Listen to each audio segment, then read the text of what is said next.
ପ୍ରଭୁପାଦ ମୋହନ ସୁନ୍ଦର ଦେବ ଗୋସ୍ୱାମୀଙ୍କ ପରେ ଯଦି ଓଡ଼ିଆ ସିନେମା ଇତିହାସକୁ ଆମେ ତର୍ଜମା କରିବା, କିଛି ବିଶିଷ୍ଟ ବ୍ୟକ୍ତିତ୍ୱଙ୍କ ଭିତରେ ନିରଦ ନାରାୟଣ ମହାପାତ୍ରଙ୍କ ନାଁ ଆସିବ। ନିରଦ ବାବୁ, ମୁଁ ତ ବାବୁଲା ହେଇ ଡାକୁଥିଲି, ତେଣୁ କହିବାକୁ ଗଲେ ତ ମୋତେ ପବ୍ଲିକଲି କହିବାକୁ ପଡ଼ିବ ନିରଦ ବାବୁ। ସେ ନିରଦ ବାବୁ ଆମ ଓଡ଼ିଶାର ଏକ ଗୌରବ ଏବଂ ଓଡ଼ିଆ ସିନେମାକୁ ଆନ୍ତର୍ଜାତିକ ସ୍ତରରେ ଉପସ୍ଥାପନ କରିଥିବା ପ୍ରଥମ ବ୍ୟକ୍ତିତ୍ୱ। ମୋ ନିଜକୁ ଗର୍ବ ଲାଗେ, କାହିଁକି ନା ନିରଦ ବାବୁଙ୍କ ସଂସର୍ଗରେ ଆସିବାର ସୁଯୋଗ ମୁଁ ପାଇଥିଲି, ଭଗବାନ ଦେଇଥିଲେ। ଆଉ ଭଗବାନ ତ ନିଜେ ଦିଅନ୍ତିନି, ଭଗବାନ କ'ଣ କରନ୍ତି, ଜଣେ ଜଣଙ୍କୁ ପଠାନ୍ତି। ସେମିତି ସେଇ ସମୟରେ ନିରଦ ବାବୁ ଯେତେବେଳେ ପାସ୍ ଆଉଟ୍ କରିକି ଆସିଲେ ଫିଲ୍ମ ଇନଷ୍ଟିଚ୍ୟୁଟ୍ରୁ, ଭୁବନେଶ୍ୱର ଆସିଥିଲେ, ଭଦ୍ରକ ଯାଇକରି ବୋଧେ ଭୁବନେଶ୍ୱର ଆସିଥିଲେ। ଭୁବନେଶ୍ୱରରେ 2 ନମ୍ବର ୟୁନିଟ୍ରେ ତାଙ୍କ ଦାଦା ରହୁଥିଲେ, ଯିଏକି ଖଦି ବୋର୍ଡରେ ସର୍ଭିସ୍ କରୁଥିଲେ। ଏବଂ ମୁଁ ପଢ଼ୁଥିଲି ବିଜେପି କଲେଜରୁ ପାସ୍ ଆଉଟ୍ କରିଥାଏ। ମୋ ତଳ କ୍ଲାସ୍ରେ ପଢ଼ୁଥିଲା ମୋର ଅତି ପ୍ରିୟ ଏକ ସାନ ଭାଇ, ତା ନାଁ ସମ୍ପଦ ମହାପାତ୍ର। ସମ୍ପଦ ମହାପାତ୍ର, ନିରଦ ମହାପାତ୍ର ନିଶ୍ଚିତ ଭାବରେ ଯୋଗାଯୋଗ ଅଛି, ଆପଣ ଜାଣିପାରୁଥିବେ। ସମ୍ପଦ ମହାପାତ୍ର ନିରଦ ମହାପାତ୍ରଙ୍କର ସଭା ସାନ ଭାଇ। ତେଣୁ ସମ୍ପଦ ମୋର ବହୁତ କ୍ଲୋଜ୍ ଥିଲା, ସବୁବେଳେ କହେ ମୋ ଭାଇ ଫିଲ୍ମ ଇନଷ୍ଟିଚ୍ୟୁଟ୍ରେ ପଢ଼ୁଛନ୍ତି। ମୁଁ ଭାବେ ଏଇଟା ଗୁଲି ମାରୁଛି, ମୋତେ କହୁଛି କ'ଣ ଭାଇ ଫିଲ୍ମ ଇନଷ୍ଟିଚ୍ୟୁଟ୍ରେ ପଢ଼ୁଛି।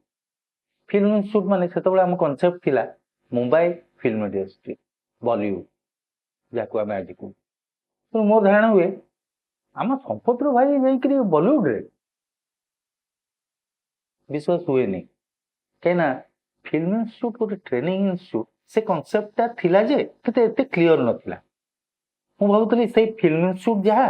ବଲିଉଡ୍ ଇଣ୍ଡଷ୍ଟ୍ରି ସେଇଆ, ସବୁ ସେଇ ରାଜକାନା, ସେଇ ଦେବାନନ୍ଦ, ସେଇଠି ତ ସମସ୍ତେ ଅଛନ୍ତି ଆଉ କ'ଣ। ଯେତେବେଳେ ସେ କହିଲା ଭାଇ ପଢ଼ୁଛି ସେଠି, ମୁଁ କୋଉଥିରେ?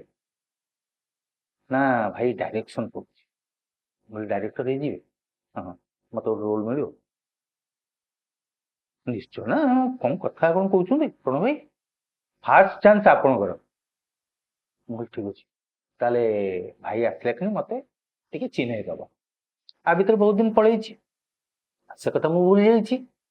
ହଠାତ୍ ଦିନେ ସକାଳୁ ମୁଁ ବସି ଖବରକାଗଜଟା ପଢ଼ୁଛି, ଠିକ୍ ମୋ ଭାଇଙ୍କ ଘରଟା ବି ସେଇ ମାର୍କେଟ ପଛପଟେ। ଆମ ପଛପଟ ଲାଇନ୍ର ପଛପଟ ଲାଇନ୍ ହେଉଛି ନିରଦଙ୍କ ଦାଦାଙ୍କ ଘର। ସେଇଠି ସମ୍ପଦ ରହିକିରି ପାଠ ପଢ଼ୁଥିଲା। ତେଣୁ ସେ ଘରକୁ ମୋର ଯାହା ସବୁ ଥିଲା, ଏବଂ ସକାଳୁ ବସିକିରି ମୁଁ ପଢ଼ୁଛି, ଯେଉଁ ପିଣ୍ଡିଟା ଥାଏ ସବୁ ଟାଇପ୍ 4 କ୍ୱାର୍ଟର, ତେଣୁ ତାର 2 ପଟେ 2ଟା ପିଣ୍ଡି ଥିବ ଗସିପିଂ କରିବା ପାଇଁ। ତେଣୁ ବସି ପଢ଼ୁଛି, ଦେଖିଲି ସମ୍ପଦ ଆସି ପହଞ୍ଚିଲା। ଭାଇ ଟୁଟୁ କୁଆଡ଼େ? ନା ଭାଇ ଆସିଯାଇଛି, ଆସ। କ'ଣ କରିବି, ଖୋର୍ଦ୍ଧା ଲୁଙ୍ଗିଟା ପିନ୍ଧିଛି, ଆଉ ଗୋଟେ ଛିଣ୍ଡା ଗଞ୍ଜିଟେ ପିନ୍ଧି ବସିଛି। ସମ୍ପଦଟାର ଇଏ ନେଇ ବମ୍ବେ ଡାଇରେକ୍ଟର ପହଞ୍ଚି ଯାଇଛି, ତୁ ମୋତେ ଏତେବେଳେ ତୁ ମୋତେ ଡାକୁଛୁ, ମୁଁ ଟିକେ ରହିଯା। ତାପରେ ଯାଇକି କୌଣସି ମତେ ଗୋଟେ ପ୍ୟାଣ୍ଟଟେ ଗଳି ପକେଇକି ବାହାରି ଚାଲି ତା ସାଙ୍ଗେ। ଆସୁନ କାହିଁକି ମୋତେ ସେମିତି, ଆସୁନ କାହିଁକି ସେମିତି ଗଲେ ସେ ମୋତେ ଦେଖିଲେ କେମିତି ଗୋଟେ ହିରୋ ଆକ୍ସେପ୍ଟ କରିଯିବେ ତ, ହବନି କେବେ। ତେଣୁ ମୁଁ ଗଲି, ସମ୍ପଦ ସାଙ୍ଗେ ଯାଇକି ଚାରିଆଡ଼େ ଅନେଇଲି, କୋଉଠି ବମ୍ବେ ଡାଇରେକ୍ଟର ଦେଖାଯାଉନାହାନ୍ତି। ବମ୍ବେ ଡାଇରେକ୍ଟର ମାନେ ବାଳ ଫାଳ ଇଏ ହେଇ, ମାନେ ସୁରମା ଲଗେଇ, ନିଶ ଏକଦମ କେମିତି ଥିବ, ହାତରେ ହୀରା ମୁଦି ଥିବ, ଆଉ ବର୍ଣ୍ଣ ତ ନିଶ୍ଚିତ ଭାବେ ମାନେ ଖୁବ୍ ଗୋଲାପୀ ରଙ୍ଗର ହେଇଥିବ। ଚାରିଆଡ଼େ ଅନେଇଲି, ସେମିତି ବ୍ୟକ୍ତି ତ କେହି ନାହାନ୍ତି। ଆସୁନାହାନ୍ତି, ଭାଇ ପରା ଏଇଠି ହେଇଛି। ଦେଖିଲା ଗୋଟେ କାଳିଆ ହେଇକିରି ଦେଢ଼ ଲୋକ, ଗୋଟେ ଫୁଲ୍ ସାର୍ଟଟେ ପିନ୍ଧିକିରି ଆଉ ଫୁଲ୍ ପ୍ୟାଣ୍ଟଟେ ପିନ୍ଧିକିରି, ଏଇଟା ବନ୍ଦ ହେଇନି, ପୁଣି ଇଏଟା ବୋତାମଟା ବନ୍ଦ ହେଇନି, ସେଠି ଠିଆ ହେଇକିରି ବୁଢ଼ା ନଖରେ, ଗୋଡ଼ ନଖରେ ତଳେ ମାଟିଟାକୁ ଏମିତି ଏମିତି କରୁଛନ୍ତି। ମୋ ମନଟା ଶୁଖିଗଲା। ଖରାପ ମୋର, ଇଏ ତ ନିଜେ ଡାଇରେକ୍ଟର ହବେ, ହେଇପାରିବେନି, ଇଏ ମତେ କ'ଣ ନେଇକିରି ସେଠି ହିରୋ କରିବେ। ମନ ଭିତରେ ସମସ୍ତଙ୍କର ସେଫ୍ ଥାଏ ଜେନେରାଲି, ଯେତେବେଳେ ଫିଲ୍ମ ଷ୍ଟାରଡଷ୍ଟ, ଫିଲ୍ମ ଫେୟାର ସମସ୍ତେ ଓଲଟାନ୍ତି, ସେତେବେଳେ ସେଇ ଯୋଉ ହିରୋ ଦେବାନନ୍ଦ ଭିତରେ ନିଜକୁ ଦେଖନ୍ତି ଲୋକ ସବୁବେଳେ। ତ ଏଇଟା ଗୋଟେ କନସେପ୍ଟ ଥାଏ। ସମସ୍ତଙ୍କର ଯୋଉମାନଙ୍କୁ ପଚାରିବେ ଆମ ଫିଲ୍ମ ଇଣ୍ଡଷ୍ଟ୍ରି ହଉ ବମ୍ବେ ଫିଲ୍ମ ଇଣ୍ଡଷ୍ଟ୍ରି ହଉ ଯୋଉମାନେ ଡିରେକ୍ସନରେ ଅଛନ୍ତି ଏକ୍ଟିଂରେ ଅଛନ୍ତି ସିନେମାଟୋଗ୍ରାଫର ଅଛନ୍ତି ତାଙ୍କୁ ପଚାରନ୍ତୁ ତୋ ଜୀବନର ପ୍ରଥମ ସିନେମାରେ କଣ ପାଇଁ ତୁ ମିଶିବାକୁ ଚାହିଁଥିଲୁ ଆକ୍ଟିଂ କରିବୁ ଇଟ୍ସ ଏ ନର୍ମାଲ ଇଏ ଭାବନା ତେଣୁ ମୁଁ ଦେଖିଲା ବେଳକୁ ସିଏ ସେଠୁ ମୁଁ କହିଲି ଆଜ୍ଞା ନମସ୍କାର ସେ କହିଲା ହଁ ସେ ଆଖିକୁ ଅନାନ୍ତି ଏଇଟା ମୁଁ ଜାଣିନଥିଲି ମାନେ ସେ କେବେ ଡାଇରେକ୍ଟଲି ଅନେକ କଥାବାର୍ତ୍ତା କରିବେନି ଇଆଡକୁ ନେବେ ସିଆଡକୁ ନେବେ ତାପରେ କହୁଥିବେ ସେ କହିଲେ ହଁ ମତେ ଟୁଟୁଲୁ କହିଥିଲା ଆଉ ମୁଁ ତ ଆସିଗଲି ଆଉ ମୁଁ ଏକୁଟିଆ ଟିକେ ହେଇଯିବି ଆଉ ତମେ ଟିକେ ମତେ ଟାଇମ ଦବ ମୁଁ କହିଲି ହଁ ମୁଁ ତ ପୁରା ଅଛି କାହିଁ ବ୍ୟସ୍ତ ହଉଛନ୍ତି ତାପରେ ତ ଜମିଗଲା ଦିଟା ଲାଇନ ପର ମାନେ ଲୁଙ୍ଗି ପିନ୍ଧିକିରି ବି ଯିବା ଆସିବା ଚାଲିଲା ସେ ଧୋତି ଫାଲଟା ମାରିକିରି ସେମିତି ଯିବା ଆସିବା କିଛି କଥା ନାହିଁ ମଝିରେ ଗୌଡ଼ ଘରଟା ସେଟା କିଏ ଦେଖିବାକୁ ଆମକୁ ଅଛି କିଏ ଜାଣୁଛି ସିଏ ବମ୍ବେ ଫେରନ୍ତା କି ମୁଁ ଆଶାୟୀ ବମ୍ବେ ଜଏନ୍ କରିବା ଲୋକ ସମ୍ପର୍କଟା ଜୋରସୋର ଚାଲିଲା କିନ୍ତୁ ସେତିକି ବେଳକୁ ମୁଁ ଆଉ ମୋ ବନ୍ଧୁ ମନମୋହନ ମାନେ ମନମୋହନ ମହାପାତ୍ର ଆମେ ଦି ଜଣ ଯାକ ପଢୁଥିଲୁ ବିଜେପି କଲେଜରେ ଏକା କ୍ଲାସରେ ଖାଲି ଫରକଟା ଏତିକି ଥିଲା ସେ ସାଇନ୍ସ ମୁଁ ଆର୍ଟ ତାର ଅନର୍ସ ନଥିଲା ମୋର ଅନର୍ସ ଥିଲା ତେଣୁ ଆମେ ଦି ଜଣ ପାସ୍ ଆଉଟ୍ ପରେ ଚିନ୍ତା କରୁଥିଲୁ ଯେ ଆମେ ନିଶ୍ଚୟ ସିନେମା କରିବା ମୁଁ କହିଲି ତୁ କ'ଣ କରିବୁ ନା ମୁଁ ସେଇ ଶମୀ କପୁର ଭଳିଆ ଫିଲ୍ମ କରିବି ମୁଁ କହିଲି ମୁଁ ଦାରା ସିଂ ଭଳିଆ କରିବି ଡିସାଇଡେଡ୍ ପଏଲମାନ ଥିବ ଫାଇଟିଂ ବହୁତ ଥିବ ନହେଲେ ହବନି ନା ମୋର ତ ଗୀତ 8-10ଟା ନ ରହିଲେ ମୁଁ କରିବିନି ଏମିତି କଥାବାର୍ତ୍ତା ହେଇକି ଆମେ ଦି ଜଣ ମାଇଣ୍ଡ ମେକଅପ୍ କରୁଥିଲୁ ଏତିକି ଭିତରେ ଆମର ସିନେମାର ଯୋଉ ଆଶା ଆକାଂକ୍ଷା ସବୁ ସୀମାବଦ୍ଧ ଥିଲା ଆରି ଭିତରେ କିନ୍ତୁ ମଝିରେ ଗୋଟେ ପଡ଼ିଗଲା ଚେକୋସ୍ଲୋଭାକିଆନ୍ ଫିଲ୍ମ ଫେଷ୍ଟିଭାଲ କଟକ ଆମେ ଦି ଜଣ ସେଠିକି ଯାଇଥିଲୁ ଦେଖିବାକୁ ପ୍ରଥମେ ସେ ସବଜେକ୍ଟ ଗୁଡା କିଛି ମୁଣ୍ଡରେ ପଶିଲାନି ମାନେ କ୍ୱାଇଟ୍ ଅନୟୁଜୁଆଲ ସେ ସବଜେକ୍ଟ କିନ୍ତୁ ତାକୁ ଦେଖି ସାରିଲା ପରେ ଗୋଟେ ବିରାଟ ବଡ଼ ପ୍ରଭାବ ପଡ଼ିଲା ତ ସାର୍ ଏଇ କାଇଣ୍ଡ ଅଫ୍ ସିନେମା ତ ହଉନି ଆମର ନା ନାଇଁ ଛାଡ଼େ ଆମେ ଯାହା କରିବା କଥା କରିବା ଏଇ ଯୋଉ ଦେଖା ହେଲା ନିରଦଙ୍କ ସାଙ୍ଗରେ ମୁଁ ଆଉ ରହିପାରିଲିନି କେଡ଼େ ବଡ଼ ନ୍ୟୁଜ୍ ଯେ ହିନ୍ଦୀ ଫିଲ୍ମ ଡାଇରେକ୍ଟର ମୋ ହାତ ପାହାନ୍ତରେ ମାନେ ମୋ କ୍ଲଚରେ ସମ୍ପଦ ଧରେଇ ଦେଇ ଯାଇଛି ଚାର୍ଜ ତେଣୁ ଦୌଡ଼ିଲି ଆଉ ମନମୋହନ ପାଖକୁ ସାଇକେଲ ମାରିକି ଆଉ ସିଏ ବି ଗୋଟେ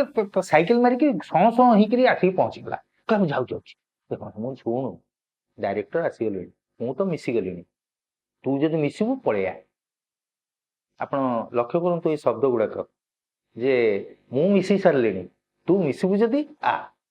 ତ ମନମୋହନ ଆସିଲା ପରେ ଆମ ତିନି ଜଣଙ୍କୁ ଦେଖା ହେଲା ସେତେବେଳେ ସେ ଗୋଟେ କାଳିଆ ହେଇକି ଭୁସୁଣ୍ଡା ହେଇକି ମନମୋହନ ଉଚ୍ଚା 6 ଫୁଟିଆ ଗୁଣ୍ଡାଟା ଭଳିଆ ଦେଖାଯାଏ ତ ବାବୁଲାଇ ମତେ ଆସିନା ବୋଧେ ଏଇ ଗୁଣ୍ଡାଟା କୋଉଟା ଆଣିଲ ମୁଁ ଏଇ ଗୁଣ୍ଡା ନୁହଁ ଏ ମୋ ସାଙ୍ଗ ବାବୁଲାଇ ଇଏ ମୋ ସାଙ୍ଗ ମୋ ଇଣ୍ଟିମେଟ୍ ଫ୍ରେଣ୍ଡ ତ ଆମେ ତିନି ଜଣ ଯାକ ବସିଲୁ କୋଉଠି ବସିବୁ ମାର୍କେଟ ପାଖରେ ଯୋଉ ଦିଟା କ୍ୟାଣ୍ଟିନ୍ ଥିଲା ଗୋଟେ ନାରାୟଣଙ୍କ କ୍ୟାଣ୍ଟିନ୍ ଆଉ ଗୋଟେ ସୁଖଦେବ କ୍ୟାଣ୍ଟିନ୍ ଏଇ ଦିଟାରେ ସବୁବେଳେ ଗହଳି ଥିଲା ଯୋଉପଟେ ମୋଚିମାନେ ବସନ୍ତି ମାର୍କେଟର ସେ ତା ସାମ୍ନାରେ ଥିଲା ଆଉ କ୍ୟାଣ୍ଟିନ୍ ସେ ଖଣ୍ଡମଣ୍ଡଳରେ ନଥିଲା ତେଣୁ ଆମେ ଦି ଜଣ ଚାଲିଲୁ ପୁରୁଣା ଆସେମ୍ବଲି ପଛପଟେ ଗୋଟେ ଟିଣ ଘର ଥିଲା ସେଠି ଜଣେ କ୍ୟାଣ୍ଟିନ୍ କରିଥିଲେ ଓଲ୍ଡ ଟାଉନର ସେ ବହୁତ ସୌକିନିଆ ଲୋକ ଥିଲେ ତାଙ୍କର ଘରେ ଗୋଟେ ପରିଚୟ ଦେବାର ଥିଲା ଯେ ମୁଁ ଗୋଟେ ବେପାର କରୁଛି ସେଥିଲାଗି ସିଏ ଗୋଟେ କ୍ୟାଣ୍ଟିନ୍ ଖୋଲିକି ବସିଥିଲେ ସେଠି କେହି ଯାଆନ୍ତିନି ମାଛି ଉଡ଼ନ୍ତି ମୁଁ କହିଲି that is the best place ବାବୁଲାଇ ଆମ ଆଖଡ଼ାଟା ସେଇଠି ଜମେଇଦବା ସେ ଭଦ୍ର ବ୍ୟକ୍ତି ବି ଭାରି ଖୁସି ହେଇଗଲେ 3ଟା ଗରାକ ପାଇକି ବହୁତ ଖୁସି ହେଇଗଲେ କହିଲେ ଆପଣ ସକାଳୁ ସଞ୍ଜ ଯାଏ ଏଇଠି ବସନ୍ତୁ ଇନଫ୍ୟାକ୍ଟ ସକାଳୁ ସଞ୍ଜ ଯାଏ ରାତି ଯାଏ ଆମର ଆଖଡ଼ା ଘର ସେଇଟା ହେଇଗଲା ଖାଲି ଟିକେ ଯିବୁ କ'ଣ କୌଣସି ମତେ ଖାଇଦେଇକି ଆସିକି ପୁଣି ସେଠି ବସିଲୁ show Niraj babu started washing out the ଇଏ ସବୁ ଯେତେ ମଇଳା ଥିଲା ଅଦରକାରୀ ଜିନିଷ ଦାରା ସିଂଙ୍କୁ ବାହାର କରିଦେଲେ ଶମୀ କପୁରକୁ ବାହାର କରିଦେଲେ ମୁଣ୍ଡରୁ ବାହାର କରିଦେଇ କହିଲେ ସିନେମା ହଉଛି ଆଉ ଗୋଟେ ବସ୍ତୁ ସିନେମା ହଉଛି ଗୋଟେ କଲଚର ସିନେମା ହଉଛି ଗୋଟେ ଲାଙ୍ଗୁଏଜ ଆମେ ତଥାପି ବୁଝିବାକୁ ଚେଷ୍ଟା କଲୁ କାରଣ ତାଙ୍କର ଯୋଉ ଆପ୍ରୋଚ ଟୁ ଦ ସବଜେକ୍ଟ ସେଟା ଭାରି ମାନେ ଇଣ୍ଟରେଷ୍ଟିଂ ଥିଲା ତେଣୁ ଆମେ ଦାରା ସିଂ ଆଉ ଶମୀ କପୁର ସବଜେକ୍ଟରୁ ଖସି ଆସିକିରି ଆ ଭିତରକୁ ଆସିଲୁ ଆମେ କହିଲୁ ଆମେ ଯାଇଥିଲୁ ଚେକୋସ୍ଲୋଭାକିଆନ୍ ଫିଲ୍ମ ଫେଷ୍ଟିଭାଲ ଦେଖିବାକୁ କାହାର ଦେଖିଲ ଆମେ କହିଲୁ କ୍ୟାରେଲ କାଚିନା ହଁ ବେଷ୍ଟ ଇଜ୍ ଦ ବେଷ୍ଟ କ'ଣ କ'ଣ ଫିଲ୍ମ ଦେଖିଛ ଲିଷ୍ଟ ରଖିଥିଲୁ ବାହାର କରି ତମେ ତ ଭଲ ଭଲ ଫିଲ୍ମ ଦେଖିଛ ତମେ ସେଇ ଫିଲ୍ମ ଗୁଡା ମନେ ପକା ତମେ ଦି ଜଣ ଯାକ। ତାପରେ ଅଛି ତମେ ତ ଦେଖିଥିବ ମୁନା ପଥର ବଞ୍ଚିଲା ହଁ ମୁଁ କାଲକାଟାରେ ଦେଖିଛି he was living in Calcutta. So ସେ କହିଲା ମୁଁ ଦେଖିଛି ମୁଁ କହିଲି ମୁଁ ମହାନଗର ଦେଖିଛି ଶହୀଦ ଭବନରେ। ଏଇଥିପାଇଁ ମହାନଗର ଦେଖିଛି ସ୍କୁଲରୁ ଲୁଚିକି ଆସି ବୁଲୁଥିଲି କଣ ଗୋଟେ ସିନେମା ଦେଖିବି ସେଠି ଗଳିଗଲି ସେଠି ମହାନଗର ପଡୁଛି। ସେଟା ସତ୍ୟଜିତ ରାୟଙ୍କର କି ଗୁରୁଦେବ ରାୟଙ୍କର କି କାହାର ରାୟଙ୍କର ମୁଁ କିଛି ଜାଣିନି ମୁଁ ଦେଖିବା କଥା ମୁଁ ଦେଖିଦେଲି ମୋ ଟାଇମ ଟା କଟେଇକି ପଳେଇ ଆଇଲି ହାଇ ଫାଇ ମାରିକିରି ବସିକି ଶୁଣିଥିଲି ମହାନଗର ମନେ ପଡୁଛି ଏଇ ସିନ୍ ହଁ ସେଇଟା ମୋର ମନେ ଅଛି ବାକି ଆଉ କିଛି ମନେ ନାହିଁ। ସୋ ସ୍ଲୋଲି ହି ବିଲ୍ଟ ଅପ୍ ଆୱାର ମାଇଣ୍ଡ ଆମେ ଦି ଜଣ କେବଳ। ଏବଂ ସଂଯୋଗ ବର୍ଷତଃ ସେଇ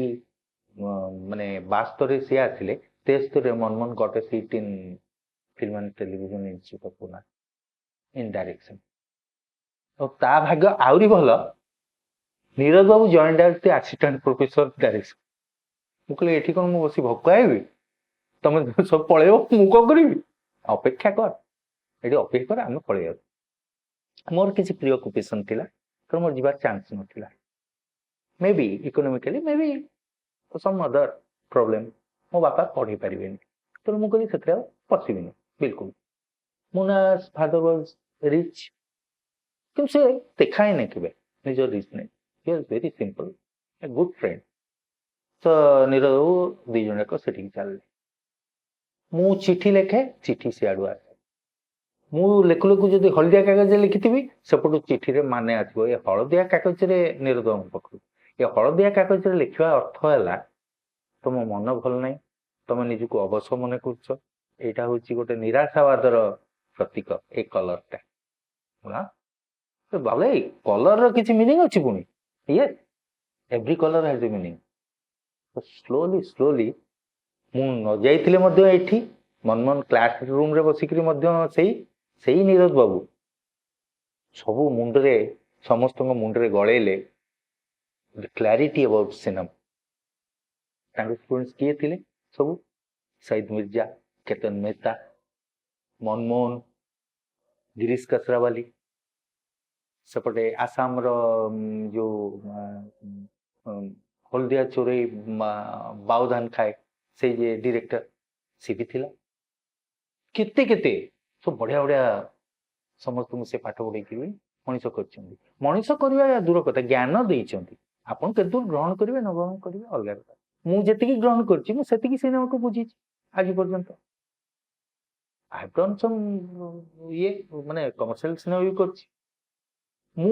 मोर चेष्टा कली सी कहले मु करिवि ह्यूमन रिलेशनशिप के निरत हो सत बड़े मुना कहला मु विलेज टाको धरिकी बसिबि मु कहले ताले मु कोन कोठी जीवी अरे मु तो पाठ पढ़ली ना जो नालंदा कॉलेज रे पाठ पढ़ली नालंदा माने कोन जानछन तो कौन से रिकॉग्नाइज्ड यूनिवर्सिटी को जदि आप पाठ पढ़ी नथिबे आमे से तो कहतलो ओ से नालंदा पाठ नालंदा सेमती मु नालंदा यूनिवर्सिटी फिल्म इंस्टीट्यूट तो नेचुरली मुझे कौन करबी मुझे ठीक अच्छे मु भी गोटे सिनेमा को एमती हो मुनाटा आग करदेला फीचर फिल्म 1976 रे मु आरंभ कली 1979 रे बाकी पड़गले किए आम गुरुदेव माने नीरज महापात्र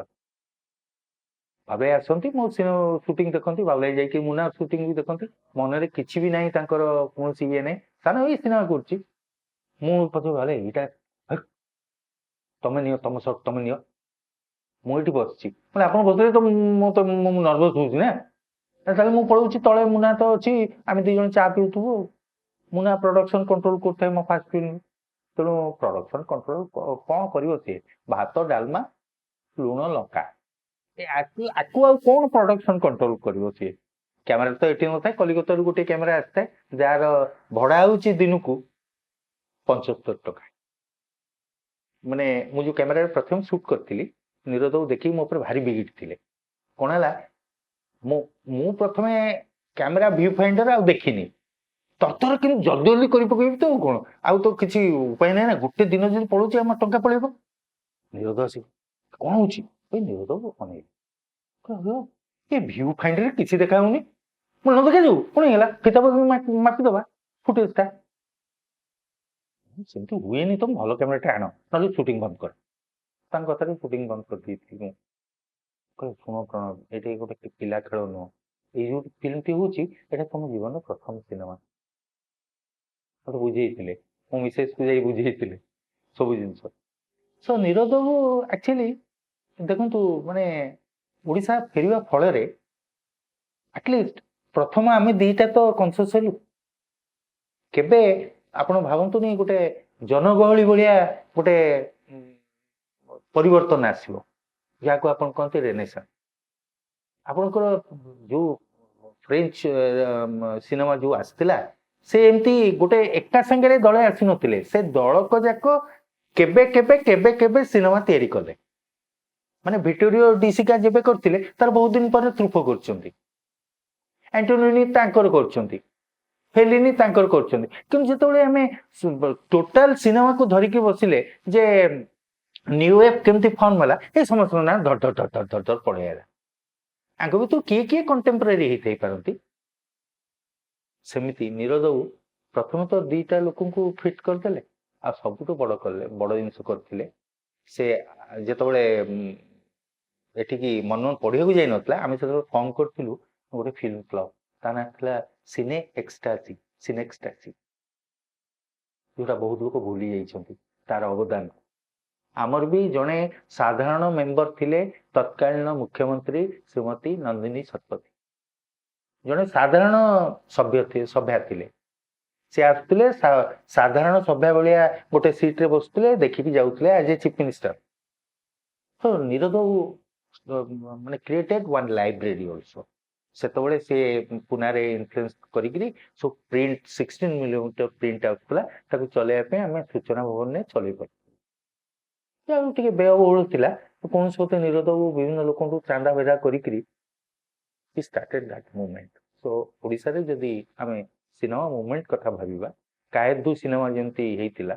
ସେମିତି କଥା ଭାବିବା ପ୍ରୁଫ ଯେମିତି କରିଥିଲେ ତାଙ୍କ ଫିଲ୍ମ କ୍ଲବ ଯେମିତି କରିଥିଲେ ସେମିତି ଆମେ ବି ଏଠି କରୁଛୁ ଆଣ୍ଡ ଏହାର କ୍ରିଏଟର ହଉଛନ୍ତି ନିରୋଧ ମହାପାତ୍ର ସିନେକ୍ସଟାସି କଥା ଆଜି ବହୁତ ଲୋକ ଭୁଲି ଯାଇଛନ୍ତି ଓଡ଼ିଆ ଚଳଚ୍ଚିତ୍ରର ତ ଇତିହାସ ନାହିଁ ଲେଖା ହେଇନି ତେଣୁ କହିବେ କ'ଣ କିଏ କହିବ କ'ଣ କିଏ କ'ଣ ଲେଖିଦେଇଛି ଅଲଗା କଥା ଲେଖିଦେଇଛି ଅମୁକ ଫିଲ୍ମରେ ଅକ୍ଷୟ ମହାନ୍ତିର ଏଇ ଗୀତ ଭାରି ବଢିଆ ହେଇଥିଲା ସେଇ ଫିଲ୍ମରେ ପ୍ରଫୁଲ୍ଲ ଗୀତ ଭଲ ହେଇଥିଲା ପ୍ରଥମ ଡିସୁମ ଫିଲ୍ମ ଅମୁକ ଦିନ ଆସିଥିଲା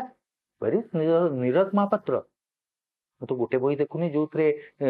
ଚଳଚ୍ଚିତ୍ର ଇତିହାସରେ ନିରୋଧଙ୍କ କଥା ଲେଖା ହେଇଛି ମନୋହର କଥା ଲେଖା ହେଇଛି ଭାଗ୍ୟ ଭଲ ଏ ଦି ଜଣ ଷ୍ଟେଟ ଆୱାର୍ଡ ପାଇଛନ୍ତି ବୋଲି ଯୋଉ ଇତିହାସ ଜଣେ ଲେଖିଛନ୍ତି ଭଦ୍ରବର୍ତ୍ତୀ ତା ପଛପଟ ଯୋଉ ଲିଷ୍ଟ ଥାଏ ସେ ଲିଷ୍ଟରେ ନାଁଟା ଉଠୁଛି ନିରୋଧ ମହାପାତ୍ର ମାୟାମିରିଗ ଆଉ ଗୋଟାକରେ ଉଠୁଛି ମନମୋହନ ମହାପାତ୍ର ଦି ତିନିଟା ସେ ଯୋଉ ଆୱାର୍ଡ ପାଇଥିଲା ଅଦରୱାଇଜ ଇତିହାସରେ ତ ମେନସନ ହେଇନି ସେମାନେ କେବେ ଫିଲ୍ମ ଆରମ୍ଭ କରିଥିଲେ ସେମାନଙ୍କର କ'ଣ ଅବଦାନ ଥିଲା ଓଡ଼ିଆ ସିନେମା ଇଣ୍ଡଷ୍ଟ୍ରିକୁ ଓଡ଼ିଆ ସିନେମା ଇଣ୍ଡଷ୍ଟ୍ରି ନିଜକୁ ଯେଭଳି ନିରୋଧଙ୍କୁ ନେଇକି ଗର୍ବ କରୁଛି ମାୟାମିରିଗ କଥା ନେଇକରି ମୁଁ ବରଂ କହିବି ଓଡ଼ିଆ ଫିଲ୍ମ ଇଣ୍ଡଷ୍ଟ୍ରି ଅପେକ୍ଷା ପବ୍ଲିକ ଆମର ସର୍ବସାଧାରଣ ଲୋକ ନିରୋଧ ମହାପାତ୍ରଙ୍କୁ ବେଶୀ ଚିହ୍ନନ୍ତି ମନମୋହନ ମହାପାତ୍ରଙ୍କୁ ବେଶୀ ଚିହ୍ନନ୍ତି ସେ ବିଷୟରେ ଖବର ରଖିଛନ୍ତି ମାୟାମିରିଗ ବାବଦରେ ଖବର ରଖିଛନ୍ତି ସାଧାରଣ ଲୋକ ସେକ୍ରେଟାରିଏଟରେ ଚାକିରି କରୁଛି ତାକୁ ଯାଇ କୁହନ୍ତୁ ମାୟାମିରିଗ ହଁ ବଢିଆ ଫିଲ୍ମ କିନ୍ତୁ ଓଡ଼ିଆ ସିନେମା ଇତିହାସରେ କାହିଁ ନିରୋଧ ମହାପାତ୍ର ହ୍ୱେର୍ ଇଜ୍ ନିରୋଧ ମହାପାତ୍ର ନିରୋଧ ମହାପାତ୍ରଙ୍କୁ ତମେ ଦେଇପାରିଲନି ଇଏଟା ଜୟଦେବ ଆୱାର୍ଡ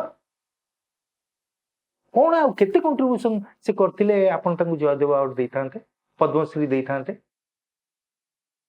କାଲିର ପିଲା ଇଆଡେ ସିଆଡେ ବୁଲିକିରି ପଦ୍ମଶ୍ରୀ ନେଇଯାଉଛନ୍ତି ଅଭିଜ୍ଞତା ସମ୍ପନ୍ନ ଫିଲ୍ମ ନିର୍ଦ୍ଦେଶକକୁ ଆମେ ପଦ୍ମଶ୍ରୀ ଦେଇପାରିଲେନି ବଡ଼ ମାନେ ସେଟା ଦୁଃଖ ଆଉ ଦୟାର କଥା ମନମୋହନ ମଲା ପରେ ତାକୁ ଦେଲେ ପଦ୍ମଶ୍ରୀ ମରଣୋତ୍ତର କାହିଁ ସେ ବଞ୍ଚିଲା ବେଳେ ତାକୁ ଟିକେ ଦେଇଦେଲେନି ପଦ୍ମଶ୍ରୀ କ'ଣ କ୍ଷତି ହେଇଥାନ୍ତା ସେଇଭଳି ନିରୋଧ ବାବୁଙ୍କୁ ପଦ୍ମଶ୍ରୀ ଛାଡ଼ ଆମ ଓଡ଼ିଆ ଫିଲ୍ମ ଇଣ୍ଡଷ୍ଟ୍ରିର ଯୋଉ ସର୍ବୋଚ୍ଚ ସମ୍ମାନ ଜୟଦେବ ପୁରସ୍କାରରେ ତାଙ୍କୁ ମଣ୍ଡିତ କଲେନି ଟଙ୍କାଟା ରଖିଦେଇଥାନ୍ତ ଚେକଟା ନେଇଯାଇଥାନ୍ତ ନିରୋଧ ବାବୁ ଆଉ ମୁଁ ଚେକଟା ଦବୁନି ଆମେ ଫିଷ୍ଟ କରି ଖାଇବୁ ନେଇଗଲନି କିନ୍ତୁ ତାକୁ ସମ୍ମାନିତ କର ନା ସେ ବାବୁ ଭୁବନେଶ୍ୱରରେ ଥିଲେ ଲାଷ୍ଟ ଲାଇଫ୍ ଏବଂ କ'ଣ ବୁଲିବାକୁ ଯାଇଥିଲେ ପୁଅ ପାଖକୁ कौन टिके सामान्य असुविधा होता मना कर मोर तो बहुत डिजर्डर अच्छी तुम मत कहीं नब से सो ए पिला माने गोटे थर चेकअप पे नहीं जाइछंती भाग्य भी खराब से डॉक्टर समस्त डॉक्टर कई कौन किए कहूँ जानी शुणी नीरज बाबू मारिदेले ना ସେଇଠି ହେଲା ଏବଂ ନିରଜ ବାବୁ ଆଉ ଓଡ଼ିଶା ଫେରିଲେନି ଆପଣ ଏତେ ଦିନ ବିତିଗଲାଣି ନିରଜ ମହାପାତ୍ରଙ୍କର ମରିବାର ବହୁତ ବର୍ଷ ବିତିଗଲାଣି ମରଣୋତ୍ତର ଭାବେ ଜୟଦେବ ପୁରସ୍କାରଟା ଆପଣ ଦେଇପାରିଲେନି ଆପଣ ମତେ ଦେବେ କଣ ମୁଁ ତ ଆଶା କରୁନି ଓଡ଼ିଆ ଫିଲ୍ମ ଇଣ୍ଡଷ୍ଟ୍ରିଠୁ ମୁଁ ଆଶା କରୁନି ଆମେ ଯାହାକୁ ଆମେ କହୁଛେ ଓଡ଼ିଆ ଫିଲ୍ମ ଇଣ୍ଡଷ୍ଟ୍ରି ଆରେ ଓଡ଼ିଆ ଫିଲ୍ମ ଇଣ୍ଡଷ୍ଟ୍ରିକୁ ତ କଣ୍ଟ୍ରିବ୍ୟୁଟ କରିଥିବା ଲୋକଟାକୁ ତମେ ଦେଲନି ଆଉ କାହାକୁ ଦବ ତମେ କିଛି ଲୋକଙ୍କୁ ଦେଇଦେଇଛ ଶୁଣିବାକୁ ମିଳେ ଯେ ପାର୍ବତୀ ଘୋଷକୁ ଦେଇନଥିଲେ ବହୁତ ଦିନ ଧରିକିରି ନିରଜ ବାବୁ ମୁଁ ବି କଥା ହେଇଛି ପାର୍ବତୀ ଘୋଷଙ୍କୁ କେମିତି ଦେଇନାହାନ୍ତି she is the creator first Odia ମାନେ ୱିମେନ୍ ଡାଇରେକ୍ଟର ଭେରି ତାଙ୍କର ବହୁତ କଣ୍ଟ୍ରିବ୍ୟୁସନ ଅଛି ଇମ୍ପୋଜିଂ ପର୍ସନାଲିଟି ଗୁଡ୍ ଆକ୍ଟ୍ରେସ୍ ଦେଇନାହାନ୍ତି ପାର୍ବତୀ ଘୋଷ କୁଆଡ଼େ ଦିନେ ମିଡିଆରେ କହିଦେଲେ କହିଲେ ଏଠି ତ ଜୟଦେବ ପୁରସ୍କାର କିଣିବାକୁ ମିଳୁଛି ଆଉ ବିକା ହଉଛି ଆଉ ଆପଣ ବିଶ୍ୱାସ କରିବେନି ଠିକ ସେଇ ବର୍ଷ ପାର୍ବତୀ ଘୋଷଙ୍କୁ ଦେଇଛନ୍ତି ଜୟଦେବ ପୁରସ୍କାର ଯେହେତୁ ସେ ଏଇ କଥା କହିଦେଲେ ନିରଜ ବାବୁ କଣ ଏଇ କଥା କହିବେ କାହିଁ କହିବେ ସ୍ୱାଭିମାନୀ ଲୋକ ଆରେ ଟୁ ଅଣ୍ଡରଷ୍ଟାଣ୍ଡ ମାୟାମିରିଗ ବିଭୂତି ବାବୁ ବି ଥକି ଯାଇଛନ୍ତି ବିଭୂତି ବାବୁ ଆମ ସାର୍ ବିଜେପିରେ ସମ୍ପଦର ସାର୍ ମୋର ବି ସାର୍ ହଁ ବିଭୂତି ବାବୁ କହିଛନ୍ତି ନା ନିରଜ ଇଜ ଫାଣ୍ଟାଷ୍ଟିକ ମତେ କହିଛନ୍ତି ହଉ ଆପଣ ବୁଝିଲ ନିରଜଟା ଏତେ ବୁଦ୍ଧିଆଟା Bibhuti Pattnaik I am telling you ସିଏ କହୁଛନ୍ତି ଏଇ କଥା ତ ଆଉ କଣ ଦରକାର ଆମର ଯୋଉ ବଛା ବଛି ହେଇକିରି ଯୋଉ ଯୋଗସୂତ୍ର ରଖିକିରି ଏବଂ ସେଠି ଜୁରି ହେଇକିରି ସେଇ ଜୁରି ଦେବେ ଜୟଦେବ ପୁରସ୍କାର ସେଭଳି ପୁରସ୍କାର ନିରଜ ମହାପାତ୍ରଙ୍କୁ ନ ଦିଆଯାଇଛି ଭଲ ଆମେ ତ ମନରୁ ଜୟଦେବ ପୁରସ୍କାର ଦେଇଛୁ ନା ମୋ ସାଙ୍ଗଟା ମରିଗଲାଣି ଆଉ ମୁଁ ବଞ୍ଚିଛି ଆମେ ତ ଆମ ବଡ ଭାଇକୁ ଠିକ ଦେଇଛୁ ତାଠୁ ଯାହା ପାଇଛୁ ଆଉ କାହାଠୁ ବୋଧେ ପାଇନଥାନ୍ତୁ ଆମେ କାରଣ ରାୟଙ୍କ କଣ୍ଟାକ୍ଟରେ ତ ଆମେ ଆସିପାରିନଥାନ୍ତୁ ଖାଲି ଏତିକି Yes Hi is instrumental in ଇଣ୍ଟ୍ରୋଡ୍ୟୁସିଂ ମି ଟୁ ମୃଣାଳ ସେନ ଆଉ ଗୋଟେ କଥା ହଉଛି ଆମ ସିନେକ୍ସଟା ଯୋଉ କରିଥିଲୁ ତାର ଚେୟାରପର୍ସନ କିଏ ଥିଲେ ଜାଣିଛନ୍ତି ତ ସେତେବେଳର ବ୍ୟସ୍ତତମ ନିର୍ଦ୍ଦେଶକ ମୃଣାଳ ସେନ ଏଇଟା କେବେ ସମ୍ଭବ ମୃଣାଳଟା ଟାଇମ ଦବ ଭୁବନେଶ୍ୱରର ଗୋଟେ କ୍ଲବର ସିନେମା କ୍ଲବର ଇଏ ହବାକୁ ଚେୟାରପର୍ସନ ହବାକୁ ମୃଣାଳଟା ଥିଲେ ଚେୟାରପର୍ସନ ଏଇଟା ବି କଣ ଗୋଟେ ବିରାଟ ବଡ କଥା ନୁହଁ ସାରା ଭାରତରେ ସେତେବେଳେ ମୃଣାଳଟା କେଡ଼େ ବଡ ଫିଗର ସେ ହଉଛନ୍ତି chairperson of A film society ସେ କାଲକାଟାର କୌଣସି ଫିଲ୍ମ ସୋସାଇଟିର ନୁହନ୍ତି ଏଇଟା ବି ନିରଜ ବାବୁ ସୃଷ୍ଟି କରିଥିଲେ so Niraj babu is a personality ତାଙ୍କୁ କହିବି ଯେତିକି ସେ ଭଲ ଫିଲ୍ମ ମେକର ସେତିକି ବଢିଆ teacher in real life is a teacher like Eisenstein Sergei Eisenstein ରଷିଆରେ ଯେତେବେଳେ ତାଙ୍କର ଯୋଉ ମୁଭମେଣ୍ଟ କରିଥିଲେ ଯେତେବେଳେ କରିଛନ୍ତି ଇଏ ଷ୍ଟ୍ରାଇକ ବ୍ୟାଟଲସିପ୍ ପୋଟମକିନ୍ ଏଇ ଯୋଉ ସିନେମା ଗୁଡା କରିଛନ୍ତି ସେ ସିନେମା ଗୁଡାକ ତ କରିଥିଲେ ତାଙ୍କର ପଲିଟିକାଲ ମୋଟିଭ ଥିଲା ସେ ଲୋକଙ୍କୁ ଜାଗ୍ରତ କରିବା ପାଇଁ କମ୍ୟୁନିଷ୍ଟ ମୁଭମେଣ୍ଟଟାକୁ ବଢେଇବା ପାଇଁ ଏ ଫିଲ୍ମ ଗୁଡା କରିଥିଲେ ହେଲା କିନ୍ତୁ ପରବର୍ତ୍ତୀ କାଳରେ ଯେତେବେଳେ ରଷିଆନ ଫିଲ୍ମ ଇନଷ୍ଟିଚ୍ୟୁଟର ସିଏ ହେଲେ ପ୍ରଫେସର ସେ ଭଲ ପାଠ ପଢେଇଛନ୍ତି ଦି ଲେସନ୍ସ ୱିଥ ଆଇଜେନଷ୍ଟାଇନ ସେ ବହିଟି ଯିଏ ପଢିବ the film sense and the film form and the sense Einstein ଲେଖିଛନ୍ତି ବହି ସୋ ନିରଜ ବାବୁ ବହି ଲେଖିନାହାନ୍ତି ସତ କିନ୍ତୁ Niraj babu is a very good teacher କଣ କି ବଡ ସୁନ୍ଦର ଭାବେ ସେ ଫେଣ୍ଟା ଫେଣ୍ଟି କରି ଆପଣଙ୍କୁ ପିଆଇ ଦେବେ ଇମ୍ପୋଜ କରିବେନି ଆପଣଙ୍କ ଉପରେ ସିନେମାଟା ଆପଣ ମନକୁ ମନ ବୁଝିଯିବେ ଆଗେ ଆମେ ସବୁବେଳେ ଫ୍ରେମିଂ କରୁଥିଲୁ ମାନେ କ୍ଲୋଜଅପ୍ ଫ୍ରେମିଂ କରୁଥିଲୁ ମାନେ ଏ ପର୍ଯ୍ୟନ୍ତ ନିରଜ କହିଲେ ରଜ ଏଟା ଅଣନିଶ୍ୱାସୀ ଲାଗୁଛି ସି ଦି ଲାଙ୍ଗୁଏଜ ଏଟା ଅଣନିଶ୍ୱାସୀ ଲାଗୁଛି ମୁଁ କହିଲି ଅଣନିଶ୍ୱାସୀ ଲାଗୁଛି ମାନେ ନା ଏଇଠିକି ନେଇଗଲା ସେ ଲୋକଟା ତଣ୍ଟି ଚିପି ହେଇଯିବ ଓହୋ ହଁ କ୍ଲୋଜଅପ୍ ମିନ୍ସ ପ୍ରଥମେ ଶିଖେଇଲି तापर 2-3टा फिल्म देखिदेले ओजुरो फिल्म देखिदेले हमको दे हाँ क्लोज अप मो फिल्म शुरू लागो से चलतला फिल्म सब सेठी बसी के आसी बसते हाँ close up close up close up ताकर मन अछि से रेफरेंस रे close up big close up तो आम लैंग्वेज गुड़ा जानी गलुनी बिग क्लोज अप ये क्लोज अप एते गुड़ा कहीं टर्म यूज कर क्लोज अप से सब कहते सिंपल कर दियो big close up mid close up यार किसी मान नहीं close up is close up mid shot is a mid shot long shot is a long shot आमर 3टी शॉट अछि गोटे होची मिड गोटे होची गोटे लॉन्ग गोटे होची मिड आ गोटे होची क्लोज ताल क्लोज रो येटा होची एरियाटा होची एतिकी हेले क्लोज कहले बेटर कहीं एते सम्मान अछि कोन सम्मान अछि माने एते विश्वास नहीं होची पछपट टिके बैकग्राउंड देखा होची कोडे गोटे मोमेंट हे गला सेटा भी रेकॉर्ड होची एटी कोन तंटी चिपिकी तुम रख देइछ तुम कोड शूटिंग करछ तुम जीव उटी आम ओडिया फिल्म वाला करंती कि उटी चल जाती से जाई क्लोज अप नियंती निरोधो भारी चिड़ती क्लोज अप कहीं सेठी कहीं नेला तुम तो 2 नंबर यूनिट रो से जो नर्सरी गछ तळे ठिया करी ताकू नै जाई थांतो कोन से भी तो भला इक्वल पोटेस गछ तो उटी अरे उटी जीव उटी नियो पूरा उटी रो पैनोरामिक व्यू नियो এই কনসেপ্ট গুড়াক এই যে রিফাইন্ড কনসেপ্ট গুড়া কেদুর ইউজ করছো ন কর মু ব্যক্তিগত ভাবে মু কହୁଛି মু কেদুর ইউজ করছি ন করছি but that is in my mind that is the first impression Niraj babu gave ମୁଁ ଭାବୁଛି ଓଡ଼ିଶାରେ କେହି ତାଙ୍କ ଛଡ଼ା ଆଉ ଜଣେ ଲୋକ ଥିଲେ ଯେ କି ଏଇ ବାବଦରେ କଥାବାର୍ତ୍ତା କରନ୍ତି ଆରେ 2 ଜଣ ଯାକ ପରସ୍ପରକୁ ଭଲ ପାଉଥିଲେ ସିଏ ହେଉଛନ୍ତି निताई पाली बहुत भल पाती नीरदों को और नीरदों सब रेस्पेक्ट करती निताई दा को दादा ठाकरे अच्छी इनवॉल्व स्क्रिप्ट गुड़ा मुझे सजे की रखते हैं दादा सेंस अच्छी कथबार्ता होती दादा संगे सेपटे निताई दा संगे जो कथबार्ता ए नीरदटा कौन बुझल भेजा अच्छी कटक लैंग्वेज दादा तो को फिल्म इंस्टीट्यूट जाइना सो सिनेमाटिक लैंग्वेज तो यूज करेंगे सी जोटा जिनस से कम देखी किए कहार माँ किए कहार सब ट्राक बोली कहवा हेम हरिणी मथार मणि से जो नाच फच सब थी then you just think about मलाजन सेम पर्सन हैज डन मलाजन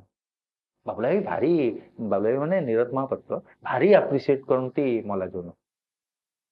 बहुत भल पाते कहले देख किए आउ कर पारना से दादाटा गोटे करदे बोली आम इज्जत रही जापर मृणालदा गोटे कला माने माटीर मनीष सो नीरदंकर बहुत अवदान थिला जड़े पृथ्वी विख्यात निर्देशक को आणिक भुवनेश्वर थोई पारे आमर चेयर पर्सन करम एमती हाथ पाहांतार देखिपारू चा नौना पीऊना एमती भी कही पारू सत्यजित राय को कही पारि चा नौना पीऊँ एमती कही पारि केते दूरता तांको मो भितरे किंतु मृणालदा संगे मिसी पारू जीप रे बसिकी बाबुलाईंकर बापांकर गोटे जीप थिला विलीज जीप से बसिकी मृणालदा मु आगे बसिकी मृणालदा को भुवनेश्वर बुलाई चीफ मिनिस्टर घरे नहीं छाड़ी गोपीनाथ महापात्री घरे नहीं छाड़ी बिकज ऑफ नीरद महापात्र सो नीरद महापात्र आमको माने गोटे लंचिंग पैड भाया सी थे तादरे आम सब साए साए आकाश को उड़ी विशेष भाव मु कहि मनमोहन मुझे तो निश्चित भाव इनफ्लुएंस होती गुरु बोली मानती आम खाली गुरु नुह गुरु बोली खाली कहीदे एमती कान छुईदेवी Nirad Mohapatra that is not enough आपन कहतु सी कौन आपन प्रशंसा ज्ञान करूँ केमिति आपन उपकृत होती जीवन में मु गोटे कथा कहि आम इंडस्ट्री राजू मिश्र राजू ट्राइड हिज लक आसला बॉम्बे पलैला बॉम्बे जो पलैला मुझे मोर आरंभ कर राजूटा को नेबी बोली भावी बाबू बॉम्बे रे ता भाग्य संधान कर नहीं पार्ली फिर तुम करदेल मुझे करदेली जिते माया मिरिग है